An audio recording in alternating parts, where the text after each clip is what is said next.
You know what? Oh shit. How are you, man? Good, how are you, my man? Pretty good. Are you a nurse, a doctor? I'm a doctor, my man. A doctor? For what? In hospital. What about you? Where you from? I'm from Israel, from the Holy Land. You know what? I'm gonna be really honest with you. All right. I'm gonna be really honest with you. You actually got a really, really beautiful eyes. Thank you, but man. I'm so upset that you're Israeli. Like, eventually you're gonna get killed and you're gonna go to Jahannam, inshallah. Like, these pretty eyes, they should stay in this world for longer. Why do you think? Why do you think I'm gonna get killed? It's Palestine's country, not your country. You piece how are of you? shit. What's your name? One day, your time will come and you will die the most.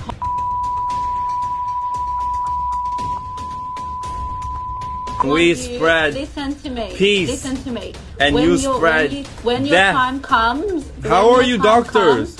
Wait. I want you to remember my face. Okay, so okay. You can understand Gotcha. That you will I have a question though. All right, for sure. I have a question though. Yeah, I have a question. Let's say an Israeli. God forbid. I won't treat them. I'll kill them.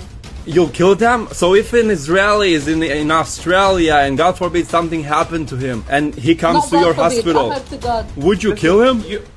You have no idea how many Israeli Khara dog came to this hospital and I sent him to Jahannam. I literally sent him to Jahannam. שני הרופאים האלה מאוסטרליה אומרים בפירוש שלא יטפלו בישראלים שיבואו לבית חולים שלהם באוסטרליה שיהרגו אותם ושהם הרגו אותם כבר. חבר'ה, אנחנו כבר מצאנו אנטישמי אחד מקנדה והצלחנו לפטר אותו בעזרת השיתופים שלכם. אנחנו יכולים להגיע גם לניו זילנד, גם לאוסטרליה וגם לפטר אותם. אם תשתפו מספיק את הסרטון, הוא יגיע לאנשים הנכונים ואנחנו נמצא אותם. אין שום מצב בעולם שאנשים כאלה יעבדו ברפואה. אז תשתפו את הסרטון חברים, וכמובן אל תשכחו ללמוד אנגלית, ואם אתם צריכים עזרה עם האנגלית שלכם, עזרתי כבר למעל 900 אנשים ללמוד אנגלית, שלחו לי הודעה באינסטגרם.